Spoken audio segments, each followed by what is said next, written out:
पिछले एपिसोड में हमने देखा था कि जो ईस्टर डिवाइन किंगडम का प्रिंस था वो महल के अंदर आ चुका था क्योंकि उसको अपना रिचुअल पूरा करने के लिए पुयू की जरूरत थी। तो वो उसी को लेने के लिए यहाँ पे आया होता है, लेकिन पुयू उसके साथ जाने के लिए साफ साफ मना कर देती है क्योंकि शादी में अभी 1 हफ्ते बाकी है और अचानक से आकर उसे एक ही दिन के अंदर ले जाएगा। ऐसा पुयू नहीं होने दे सकती क्योंकि सारा प्लान खराब हो जाएगा जो कि उसने भैया के साथ मिलकर बनाया है दुश्मनों की वाट लगाने का। लेकिन वो जो प्रिंस था वो सुनने के लिए तैयार ही नहीं था। वो कहता है कि कल सुबह में दोबारा आऊंगा और अगर तुम कल चलने के लिए तैयार नहीं हुई तब देखना कैसी तबाही आती है। उसके बाद में किसी को भी नहीं छोड़ने वाला। ये सुनकर युआन और बाकी लोग काफी ज्यादा घबरा जाते हैं कि अब हम करे तो करे क्या। वो लोग उसे भुइयों को सौंपने के लिए कल ही तैयार हो जाते हैं। इसके बाद यहाँ से यह एपिसोड स्टार्ट होता है। इस एपिसोड के स्टार्टिंग में भुइया जब दुश्मनों को ढूंढ रहा था कि तभी वहाँ पे वो जो बदमाश लोग थे उसको घेर लेते। उसी प्रिंस का जो कमांडर था वो यहाँ पर आकर अपने साथियों के साथ भुइया से कहता है, पिछली बार जब तू फाइट करने के लिए आया था ना तो उस टाइम में थोड़ा सा केयरलेस हो गया था और प्रिंस ने मुझे फाइट करने से मना कर दिया था। इसी वजह से मैं उस टाइम तेरी जान नहीं ले पाया, पर अब नहीं, अब मैं तेरी जान लेकर ही रहूंगा। जरा नजर घुमाकर अपने चारों तरफ देख, मेरे सारे साथियों ने तुझको चारों तरफ से घेर के रखा हुआ है, आज तू बचेगा नहीं, आज तू बहुत ही बुरी मौत मरने वाला है। और वो अपने एक साथी से कहता है, जा और इस भुइया पे हमला कर और इसकी जान ले ले। ये सुनकर उसके साथी काफी ज्यादा घबरा चुका था। क्या अकेले में जाऊँ इसको मारने के लिए? तुम्हें नहीं लगता ये अकेले जाने में खतरे से खाली होगा? लेकिन कमांडर के चिल्लाने पर वो बंदा और वे साथियों को लेकर एक साथ भुइया के ऊपर अटैक करने के लिए जा चुका था। लेकिन भुइया को उससे कोई फर्क नहीं पड़ता। वो अपनी स्टिक लेता है और स्टिक को घुमाते हुए वहाँ पे तैयार था। वो जितने भी लोग यहाँ पे आते हैं उनसे लड़ने के लिए और देखते देखते एक के बाद एक करते हुए सभी लोग एक साथ वहाँ पर एक खास तरह का फॉर्मेशन बना लेते हैं। जो फॉर्मेशन के अंदर से पावर बाहर निकलकर भुइया के ऊपर अटैक कर रही थी। इस वजह से वो लोग वहाँ पर भुइया की जान लेने की कोशिश कर रहे थे। लेकिन भुइया कहता है, तुम्हारी ये घटिया ट्रिक, क्या तुम्हें लगता है कि तुम मुझे इससे हरा लोगे? सपने में भी तुमने मेरी पावर अभी तक देखी ही कहाँ है। तो वो जैसे ही यहाँ पर अपना पैर जमीन पर मारता है कि वहाँ पे ऐसा धमाका हुआ था जिस वजह से सारे के सारे लोग वहाँ से उड़कर दूर फेंका जाते हैं। वहाँ पे जो भी फॉर्मेशन बना था वो खत्म हो चुका था, बस जमीन पे हल्का सा पैर रखने की वजह से। क्या कमाल का अटैक देकर मारा था भुइया ने। और भुइया यहाँ पे रुकता ही नहीं। वो जो कमांडर था वो उसके ऊपर एक के बाद एक करते हुए कई सारे अटैक दे के मारता है और एक भी अटैक यहाँ पर वो कमांडर जवाब दे ही नहीं पा रहा था और मार मार कर भुइया ने उसकी हालत काफी ज्यादा खराब कर दी थी, जिस वजह से कमांडर की हालत काफी ज्यादा खराब हो चुकी थी। वो दोबारा से अटैक करने के लायक भी नहीं बचा था। वो यहाँ पे भुइया से भीख मांगता है, भुइया मुझसे गलती हो गई, मैंने तुम्हें कमजोर समझ लिया था, तो प्लीज मुझे यहाँ पे माफ कर दे, मैं दोबारा तेरे ऊपर कभी अटैक नहीं करूँगा, बस तू मेरी जान यहाँ पे बख्श दे। बख्श तो दू तेरी जान, पहले जा उससे माफी मंगवा के आ जिसकी अब तक तूने जान ली है। नहीं मांग सकता ना उनसे माफी क्योंकि वो लोग तो दुनिया छोड़कर जा चुके हैं। जितने भी लोगों को तूने मारा है ना और जितने लोगों की आत्माएं है ना वो तुम्हें बद्दुआ दे रही होगी, तो उनकी आत्माओं को शांति देना ये मेरा काम है। और इतना कहने के बाद वो उस कमांडर की वहाँ पे जान लेने वाला था क्योंकि जितने भी लोगों को इसने मारा है सभी की आत्मा को शांति मिल जाए। लेकिन ऐसा हो पाता कि तभी वहाँ पे वही लड़की आके पहुँच जाती है जो कि प्रिंस के साथ रहती है और वो यहाँ पर आकर अपने कमांडर को बचा लेती है। और वो यहाँ पर भुइया से कहती है, देखो सुनदाऊ जी, अगर तुम यहाँ पर इस कमांडर को मारते हो ना तो तुम सीधा सीधा हमारे ईस्टर्न डिवाइन किंगडम के साथ पंगा ले रहे हो। और तुम्हें पता है मैं ना डीमन क्लान से आती हूँ, तो इसको मारने का मतलब ये है कि तुमने ईस्टर्न डिवाइन किंगडम से भी पंगा लिया और हमारे डीमन क्लान से भी पंगा लिया और तुम ये करके पछताओगे। तो फिर भुइया कहता है, अच्छा तुम मुझे यहाँ पे दिख गई, तुझे पता है मैं तुझे ही ढूंढ रहा था, मैं तुझ जैसी एक मामूली सी डीमन से आखिरकार डरेगा कौन, जो तू इतने लोगों को मारती है ना, अब तेरा ही नंबर है, मैं तुझे भी मारने वाला हूँ। ये सुनकर वो लड़की कहती है, अच्छा ये तो बहुत अच्छी बात है और तुमने ये जो बात कही है ना ये मेरे दिमाग में हमेशा बैठी रहेगी, इसका एहसान मैं तुमसे कभी न कभी चुकवा कर ही रहूंगी, देख लेना तुम पछताओगे। मुझसे इस तरह से एटीट्यूड में बात करने के लिए वो जो कमांडर था वो इस लड़की से कह रहा था, प्रोटेक्टर हमें बचा लीजिए, ये मुझे मारना चाह रहा था, आपको मुझे बचाना ही होगा। लेकिन वो लड़की कहती है, मैंने क्या कहा था, अगर किसी ने भी मेरे प्लान में गड़बड़ी करने की कोशिश की तो उसको कोई और क्या मारेगा, मैं ही मार दूंगी। तो तूने यहाँ पे मेरा प्लान खराब किया है, मैंने क्या कहा था तुमसे इस सुनदाऊ जी से जाकर फाइट करने के लिए, अब तू बचेगा नहीं। और इतना कहने के बाद अपनी पावर का इस्तेमाल करते हुए उस कमांडर के ऊपर अटैक देकर मारती है, जिस वजह से वो कमांडर मर चुका था और उसकी सोल को वो एक क्रिस्टल में बदल कर अपने पास रख लेती है। इसके बाद वो भुइया से कहती है, सुनदाऊ जी देखो मैं तो अभी जा रही हूँ लेकिन बाद में वापस जरूर आऊंगी और जब मैं वापस आऊंगी ना तो वो दिन तुम्हारे जिंदगी का आखिरी दिन होगा। तो फिर भैया कहता है तो फिर ठीक है, मुझे भी इंतजार रहेगा। मैं भी तो देखूं जितना तुम बातें कर लेती हो उतना तुमसे अटैक हो पाता है या फिर नहीं। और जितने भी तुम्हारे चेले हैं उनको ना उनकी औकात में रहने के लिए बोल दो। और अगर उन लोगों ने दोबारा से किसी भी मासूम लोगों की जान लेने की कोशिश की तो मैं दोबारा से उनके ऊपर दया नहीं दिखाऊंगा। और ये सुनने के बाद वो जो लड़की थी वहाँ से जा चुकी थी। इसके बाद भैया जो था वहाँ से शराबी के पास आता है। शराबी अचानक से भैया को कमरे में देखकर हैरान रह चुका था। भैया इतनी रात को तुम यहाँ पे क्या कर रहे हो? तब उस शराबी को वहाँ पे एक टोकरी के अंदर एक छोटी सी बच्ची दिखाई देती जो कि बड़ी प्यारी सी बच्ची थी। भैया यहाँ पे उस शराबी को बताता है देखो ये जो बच्ची है ना इसके माता पिता को थोड़े टाइम पहले उसी शैतानों ने मिलकर मार दिया जो कि इंस्टा डिवाइन किंगडम से आए हुए थे और मुझे आने में थोड़ी सी देरी हो गई, तो इसी वजह से मैं इनके पेरेंट्स को नहीं बचा पाया। तो अब ये बच्ची अनाथ हो चुकी है। तो अब मैं चाहता हूँ कि यहाँ पे तुम इस बच्ची को संभालो, ये तो बहुत ही छोटी सी है, ये अकेले सरवाइव नहीं कर पाएगी। ये सुनकर वो शराबी कहता है तुम्हें कोई टेंशन लेने की जरूरत नहीं है, मैं इसको संभाल लूंगा। कितनी प्यारी बच्ची है, आखिर इतनी प्यारी बच्ची के ऊपर उन शैतानों को दया नहीं है। आखिर वो इंस्टेंट डिवाइन किंगडम वाले हमसे क्या चाहते हैं, हमने उनका क्या बिगाड़ दिया जिस वजह से वो लोग हमें परेशान करने में लगे हुए हैं। वो लेकर क्यों नहीं जाते जो उनको चाहिए, जो चाहिए वो लेकर जाए। और यहाँ पे बाकियों को तो कम से कम सही सलामत रहने दे। और भैया को तो पता ही था कि इंस्टेंट डिवाइन किंगडम वालों को क्या चाहिए, उसको चाहिए था सिर्फ उसकी बहन। वो अपनी बहन को तो इस तरह से नहीं जाने देगा। तो वो शराबी सी कहता है जो उन लोगों को चाहिए ना वो बहुत ही कीमती चीज है, इसको तो मैं अफोर्ड नहीं कर सकती, लेकिन हाँ मैं ये जरूर कर सकता हूँ कि उन लोगों को उनकी औकात दिखा दूँ। वो लोग कल ही के दिन आएंगे भैया को ले जाने के लिए, लेकिन मैं ऐसा नहीं होने दूंगा। तो फिर वो शराबी कहता है तो हाँ फिर ठीक है, हम दोनों ने प्लान बना के रखा है ना कि कैसे उन बदमाशों को रोकना है। प्रिंसेस भैया को ले जाने से हम अपने प्लान के हिसाब से काम करेंगे। तो फिर भैया कहता है हाँ तो फिर ठीक, मेरे जवाब का इंतजार करना, जब मैं कहूँ तभी बीच में आना। इसके बाद भैया जो था वहाँ से जा चुका था। उसके जाने के बाद वो जो शराबी होता है वो उस बच्ची के साथ खेलने लग जाता है क्योंकि उसको वो बच्ची बहुत ही प्यारी लग रही थी कि उस बेचारी के साथ कितना बुरा हो गया। और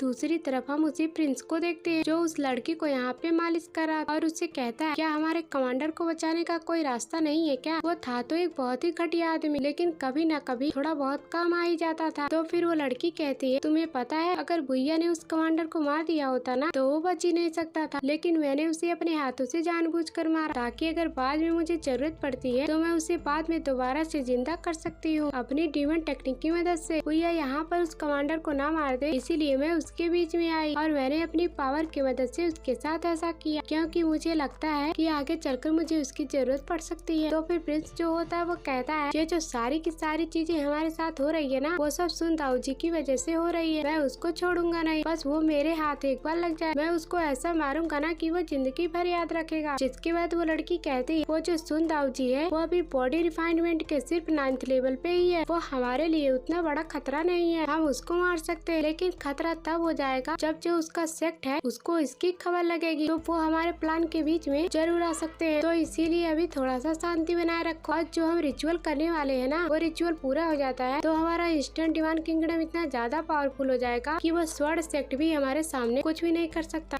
उसके बाद हम बड़े ही आराम से और प्यार से उस सुन दाऊ जी की जान ले लेंगे। हम उसको ऐसा मारेंगे कि एक इतिहास ही बन जाएगा कि आखिरकार हमसे टकराने वाले का अंजाम क्या होता है। वो बिल्कुल बचने नहीं वाला है, वो बहुत ही बुरी मौत मरेगा। इसलिए अभी जो भी करना है उसे सोच समझ के करना और कोई भी हम गलत कदम नहीं उठा सकते वरना उसकी कीमत हमें बहुत ही बड़ी चुकानी पड़ जाएगी और हमारा सालों का जो प्लान है वो यहाँ पे बर्बाद हो जाएगा। वो जो यहाँ पे प्रिंस था वो यहाँ पे कहता है कि रिचुअल के लिए बुइयो की जरूरत पड़ेगी तो मैं कल सुबह घोड़ा गाड़ी लेकर जाऊंगा महल के दरवाजे पर। कल बुइयो आए या फिर ना आए ये उसकी मर्जी के ऊपर डिपेंड नहीं करता बल्कि मेरे ऊपर डिपेंड करेगा। मैं कल घसीटते हुए उसको ले आऊंगा और कोई भी मुझे कल बुइयो को अपने साथ ले आने से नहीं रोक सकता। वो बातों ही बातों में यहाँ पे उस लड़की के साथ थोड़ा करीब होने की कोशिश करता है। पहले तो वो लड़की मना करती फिर उसके बाद उसको अपने पास बुला लेती जिस वजह से वो प्रिंस उसके ऊपर कूद के चला जाता है। इसके बाद यहाँ से सीन शिफ्ट होता है और दूसरी तरफ हम बुइयो को देखते हैं। जो बुइयो की दासी थी वो उसके साथ बैठी होती है। उसकी जो दासी होती है एनी टाइम वो बुइयो के ऊपर नजर रखा करती कि कहीं अगर कुछ गड़बड़ होती है तो सबसे पहले वो आकर उस गड़बड़ी का मुकाबला करेगी। फिर उसके बाद वो बुइयो से कहती है तुम बहुत ही ज्यादा थक गई हो, तुम जाके सोती क्यों नहीं? देखो तुम्हारी आंखें लाल हो चुकी है नींद की वजह से, जाओ आराम कर, मैं यहाँ पे सेफ हूँ। तो फिर वो दासी कहती है नहीं नहीं मैं आपको छोड़ के कहीं नहीं जाऊंगी, अगर कहीं कुछ गड़बड़ हो गई तो ये मुझसे देखा नहीं जाएगा, इसीलिए मैं यहाँ पे रुकूंगी। फिर उसके बाद तभी वहाँ पे बुइयो खुश हो जाती है। तभी वहाँ पे भुइया आके पहुँच चुका था। तो वो उस दासी से कहता है अब तुम जा सकती हो, क्योंकि मैं यहाँ पे आ गया हूँ ना प्रिंसेस को प्रोटेक्ट करने के लिए, तो उनको कुछ भी नहीं होगा, जाओ अब तुम आराम करो। तो फिर प्रिंसेस कहती है हाँ तुम जाओ, मुझे कुछ जरूरी बात करनी है, ये सुन ताऊ जी के साथ। फिर ये सुनकर वो जो दासी थी वो यहाँ से जाने लग जाती, लेकिन वो सुनना चाह रही थी कि आखिरकार इन दोनों के बीच बातें क्या हो रही है। फिर उसके बाद वो थोड़ी दूर चली जाती है, फिर वापस से वो झांक के देखने लग जाती कि आखिरकार यहाँ पे चल क्या रहा है, लेकिन भैया ने उसके ऊपर अच्छे से नजर बना के रखा था। तो ये देखकर जब उस दासी को पता चलता है कि ये लोग मुझे देख रहे हैं, तो वो यहाँ से सीधा का सीधा चली जाती और वो उन लोगों की बातें नहीं सुनती। और उसके जाने के बाद भैया जो था वो अपनी बहन से कहता है इसकी हरकत देख रही हो, बिल्कुल तुम्हारी तरह, जब तुम भी बचपन में थी ना तो तुम भी इसी तरह की हरकत किया करती थी, जो चीज तुम्हें ना करने के लिए कहा जाए तुम वही चीज सबसे छुप छुपा कर वही काम करने की कोशिश करती थी। कहाँ से ढूंढ लिया तुमने ऐसी लड़की को? वैसे मैं तब से तुम्हें देख रहा हूँ, तुम सिर्फ लिख रही हो, वैसे भी तुम क्या लिख रही हो बताओगी? तो फिर भैया कहती है मैं ना प्लान अलग अलग बनाने की कोशिश कर रही हूँ, क्योंकि पहला हमारा टारगेट है मिस्टर डिवान किंगडम के बंदे, उनकी वाट लगा देना। उसके बाद हमारा दूसरा टारगेट होगा युआन हाउ और वो जो क्वीन है वो दोनों। तो मैं उन्हीं के लिए प्लान बना रही हूँ कि हम किस तरह युआन हाउ और वो जो क्वीन है उनकी वाट लगा सकते हैं, ताकि जो चीज हमारी है वो हमें वापस मिल जाए और हम यहाँ पे अपने फादर का बदला लेकर यहाँ पे राज करेंगे, जो कि इन लोगों ने उनके साथ किया था। तो फिर भैया कहता है इसके लिए प्लान बनाने की क्या जरूरत थी, ताकत ही सब कुछ होता है, हम सीधा का सीधा जाएंगे युआन हाउ और उस क्वीन का वाट लगा देंगे, क्योंकि मुझे पता है वो लोग मेरा कुछ बिगाड़ नहीं पाएंगे, इसीलिए तुम टेंशन मत लो, मेरे 2 हाथ काफी है उनके लिए। तो फिर भैया कहती है नहीं, हमें प्लान बनाना चाहिए, मैं बचपन से ना किसी भी चीज को करने के लिए प्लान ए, प्लान बी और प्लान सी तक चली जाती हूँ, ताकि कोई भी कसर ना रहे। तो इस बार हमें अच्छे प्लान के साथ चलना होगा, हम डायरेक्ट जाकर कोई भी कदम नहीं उठाएंगे। और बचपन में भी तुम इसी तरह की हरकत करते हुए कई बार फंस चुके हो, क्योंकि बिना सोचे समझे जो भी तुम्हें समझ में आया वो कदम तुम उठा लेते हो, लेकिन इस बार ऐसा नहीं होगा, क्योंकि हमें आखिरी बार मौका मिला है अपने दुश्मनों से मुकाबला करने का। अगर उन लोगों को तुम्हारी आइडेंटिटी पता चल जाएगी तो हमारा सारा प्लान भी फेल हो सकता है। तो फिर मेरी बात सुनो, जैसा मैं कहती हूँ तुम्हें वैसा ही करना है, हम सब धीरे धीरे से करेंगे और अच्छे से करेंगे और स्टेप बाय स्टेप करेंगे, तो ही हमारा प्लान कामयाब होगा और फिर इस दुनिया से हमारे सारे दुश्मनों का सफाया हो जाएगा। इसके बाद भैया यहाँ पे अपनी बहन को एक तालिस्मान भी देता है और उससे कहता है ये तालिस्मान इतना स्ट्रॉन्ग है ना, जो बंदा कंडेंसेशन रेलम पे है ना उसके अटैक को तुम यहाँ पे रोक सकती हो, ये मैं तुम्हें तुम्हारी सेफ्टी के लिए दे रहा हूँ, क्योंकि ना जाने कब यहाँ पे कौन सा खतरा आ जाए जिसके बारे में कोई कह नहीं सकता। तो फिर भैया कहती है जब तुम मुझे ये दे दोगे तो तुम अपनी सेफ्टी कैसे देखोगे, तो कहीं अगर तुम्हें कुछ हो गया तो फिर भैया कहता है तुम्हें टेंशन लेने की जरूरत नहीं है, मेरे पास मेरी कल्टीवेशन है ना, बस थोड़े सा स्टेप बाकी अपना कंडेंसेशन रेलम ब्रेक थ्रू करने वाला हूँ, तो फिर तुम मेरी फिक्र मत करो, तुम अपनी फिक्र करो। तो फिर ये सुनकर भैया यहाँ पे काफी ज्यादा खुश हो जाती है और फिर उसके बाद वो अपने मन में सोचने लग गई थी कि युआन हाउ ने उससे कहा था अगर मैं उसकी बातें नहीं मानती हूँ ना, वो पूरे के पूरे हमारे गाँव वालों को खत्म कर देगा और वहाँ पे खून की दरिया बहा देगा। इतना उसने मुझे धमकाया है, सबका बदला लेने का टाइम करीब आ रहा है, मैं किसी भी दुश्मन को छोड़ूंगी नहीं और उनको उनकी औकात दिखा दूंगा, बर्दाश्त करना बहुत हो गया। इसके बाद भैया जो था वो अपना ब्रेक थ्रू करने के लिए कल्टीवेशन करता ताकि वो अपना कंडेंसेशन ब्रेक थ्रू कर सके। वो जो लिंग लॉन्ग थी वो यहाँ पे भैया से कहने लग जाती तुमने तो आज काफी ज्यादा कल्टीवेशन कर लिया और तुम ब्रेक थ्रू के कगार पे भी पहुँच चुके हो, तो फिर तुम आराम क्यों नहीं कर ले, एक ही टाइम पे इतना ज्यादा ब्रेक थ्रू कौन ही करता है, मुझे तो लगता है कि तुम अपना कंडेंसेशन रैंक कुछ ही टाइम के अंदर ब्रेक थ्रू कर जाओगे। लेकिन तुम ये मत सोचो कि तुम अगर एक बहुत ही ज्यादा कल्टीवेशन कर लेते हो तो तुम बहुत ही ज्यादा आगे के लेवल को रीच कर सकते हो, लेकिन नहीं, तुम तो मामूली से इंसान, नॉर्मल लोगों की तरह ही तुम्हें कल्टीवेशन करनी है, मेरे जैसे कोई पेयरलेस जीनियस थोड़ी ना हो जो तुम एक ही बार के अंदर कई सारे लेवल ब्रेक थ्रू कर पाओगे। देखो मैं छोटी सी बच्ची जैसी लगती हूँ, लेकिन मैं तुमसे बहुत लेवल आगे हूँ और मेरे लेवल तक आने के लिए तुम्हें बहुत ही मेहनत करनी पड़ेगी। लेकिन भैया उसकी सारी बातों को इग्नोर करते हुए अपना कल्टीवेशन करने में लगा हुआ था। वो कहता है टाइम लगेगा, मुझे उससे फर्क नहीं पड़ता, लेकिन देखना मैं एक टाइम पे तुमसे भी ज्यादा पावरफुल होकर दिखाऊंगा। लेकिन तभी वहाँ पे भागते हुए वो जो दासी थी वहाँ पर आकर पहुँच जाती और वहाँ पे भैया को आकर एक लेटर देते हुए कहती है अनर्थ हो गया, बहुत ही बड़ी गड़बड़ हो गई, आपको जल्दी से जाना होगा। ये सुनकर भैया भी एकदम ज्यादा घबरा चुका था और फिर भैया जब वो लेटर देखता है तो उसको पता चलता है कुछ तो बुरा हुआ। फिर वो कहता है बहन मैं आ रहा हूँ, और यहाँ पे भैया की बहन के साथ क्या हुआ था ये अभी हमें नहीं बताया जाता, हो सकता है कि ऐसा हुआ हो कि वो प्रिंस भैया को जबरदस्ती घसीटते हुए यहाँ से ले जा रहा हो। तो अब ऐसा लगता है कि मिस्टर डिवान किंगडम अब नहीं बचने वाला है, भैया आप किसी को नहीं छोड़ेगा। तो इसी सीन के साथ यह एपिसोड यहीं पर एंड हो जाता है। Thanks for watching.